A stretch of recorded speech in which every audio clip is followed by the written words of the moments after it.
Hello dear students and welcome back to my channel. In today's video we'll understand the summary of Mending Wall. This is a poem taken from Degree Second Semester English New Syllabus about the poet. इस poem के poet का नाम है Robert Frost, जो कि एक मशहूर American poet थे जिनका जन्म 1874 में हुआ था। वो सिंपल लैंग्वेज में पोएम्स को लिखा करते थे, लेकिन उनकी पोएम्स का मतलब काफ़ी ज़्यादा गहरा होता था। It had deep meaning. Robert Frost की पोएम्स नेचर, इंसान की ज़िंदगी और रिश्तों के बारे में हुआ करती थी। मेंडिंग वॉल भी उन मशहूर पोएम्स में से एक है जिसे 1914 में पब्लिश किया गया था। रॉबर्ट फ्रॉस्ट की डेथ 1963 में हो गई थी, लेकिन उनकी पोएम्स को आज तक भी हर जगह पढ़ा जाता है।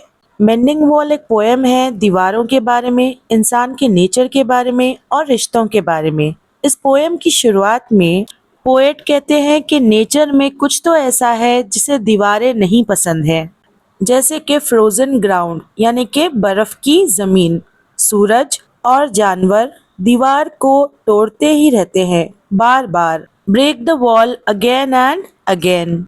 इससे पता चलता है कि जो कुदरत है यानी कि नेचर, वो क्रिएट करती है डिसऑर्डर यानी कि वो चीज़ों को तोड़ती है, और जो इंसान है वो क्रिएट करने की कोशिश करते हैं ऑर्डर को, यानी कि वो चीज़ों को बार बार फिक्स करने की कोशिश करते हैं और कंट्रोल करने की भी। तो हर साल जो स्पीकर है इस पोएम के, वो और उनके नेबर यानी कि पड़ोसी, वो मिलते हैं एक दीवार को रिपेयर करने के लिए यानी कि फिर से बनाने के लिए। इससे पता चलता है कि इंसानों को रूल्स बहुत पसंद है, बाउंड्रीज पसंद है यानी कि लिमिट्स तब भी पसंद है जबकि उनकी ज़रूरत भी नहीं है, even when they are not needed. तो जो स्पीकर है एक इम्पॉर्टेंट सा सवाल पूछते हैं कि दीवार को बनाने से पहले, उसको बिल्ड करने से पहले हमें पूछना चाहिए कि हम दीवार के अंदर और दीवार के बाहर क्या रखेंगे। इससे पता चलता है कि स्पीकर एक सोच समझ के काम करने वाला इंसान है। He is a thinking person. वो बिलीव करते हैं कि जो बाउंड्रीज होती हैं यानी कि हदें, लिमिट्स, उनका एक क्लियर पर्पस होना चाहिए, यानी कि एक प्रॉपर वजह होनी चाहिए उन लिमिट्स को रखने की।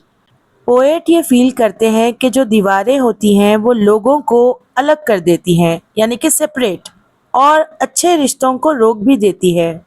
लेकिन स्पीकर के जो पड़ोसी है उनका आइडिया थोड़ा डिफरेंट है। वो कहते हैं कि good fences make good neighbours, यानी कि अगर दीवारें मजबूत हो तो आप अच्छे पड़ोसी बन जाते हो। तो इस पुराने बिलीफ को मानते भी हैं बिना सवाल किए, विदाउट क्वेश्चनिंग इट।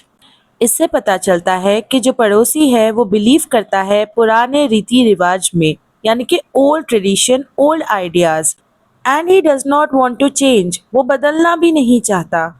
ये पोएम हमें लिमिट्स ऑफ कम्युनिकेशन भी बताती है, यानी कि दो लोगों के बीच की अंडरस्टैंडिंग के बीच में भी हदें होती हैं, जबकि दोनों भी लोग, जो स्पीकर है और जो पड़ोसी है, वो एक साथ मिलकर हर साल काम करते हैं, लेकिन फिर भी वो एक दूसरे को नहीं समझते हैं। जो स्पीकर है वो एक्सप्लेन करने की कोशिश करते हैं कि यहाँ पर कोई भी जानवर नहीं है, तो दीवार की तो ज़रूरत ही नहीं है। लेकिन जो पड़ोसी है वो बिल्कुल भी बात को नहीं सुनता। The neighbour does not listen. इससे पता चलता है कि लोगों के बीच जो बातचीत होती है यानी कि कम्युनिकेशन, वो फेल हो जाती है जब दो लोग एक दूसरे की बात को समझना ही नहीं चाहते। They do not want to understand. इस पोएम में ट्रस्ट और लैक ऑफ ट्रस्ट की बात की गई है। ट्रस्ट यानी कि भरोसा और लैक ऑफ ट्रस्ट यानी कि भरोसे की कमी। जो स्पीकर है वो भरोसा करता है अपने पड़ोसी पे कि यहाँ पर तो दीवार की ज़रूरत ही नहीं है, लेकिन जो पड़ोसी है वो बिलीव करता है दूर रहने में, यानी कि इन कीपिंग डिस्टेंस, जिससे पता चलता है कि भरोसे की कमी है, लैक ऑफ ट्रस्ट है। जबकि कुदरत जो है, नेचर, वो बार बार उस दीवार को तोड़ देती है। It breaks the wall again and again.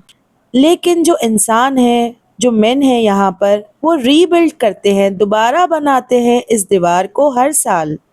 इससे पता चलता है कि लोग आदतों को फॉलो करते हैं, ट्रेडिशंस को फॉलो करते हैं बिना कुछ सोचे समझे।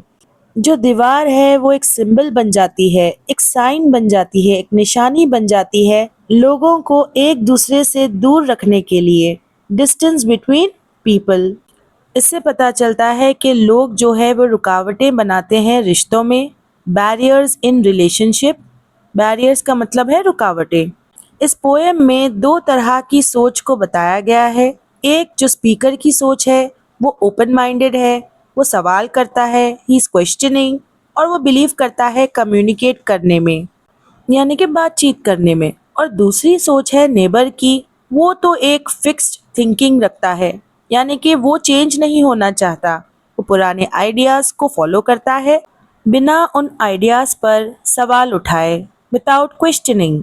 پوئٹ یہ بتاتے ہیں کہ جو دیواریں ہوتی ہیں ان سے ہمیں ایک سرکشا کی فیلنگ آتی ہے، فیلنگ آف سیفٹی، لیکن یہ دیواریں ہی ہیں جو ڈسٹنس کریٹ کرتی ہیں، دوری بناتی ہیں، اور غلط فہمیاں بھی، یعنی کہ مس انڈرسٹینڈنگ۔ کنکلوژن یعنی کہ اینڈ، یہ پوئم ہمیں سکھاتی ہے کہ لوگوں کو سوچنا چاہیے پرانے آئیڈیاز کو فالو کرنے سے پہلے۔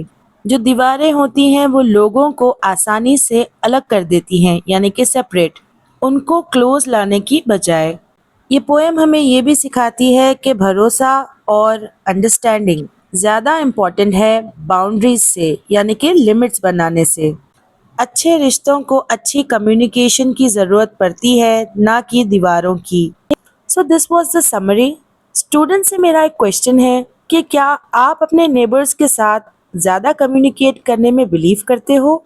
If yes, do mention the reason in the comment box. Students, if you think I was able to help you, then don't forget to hype this video and don't forget to contact me on my Telegram ID if you want easy notes. Do check out the playlist that I gave in the comment section and hit the bell icon to get notified for my next upcoming video.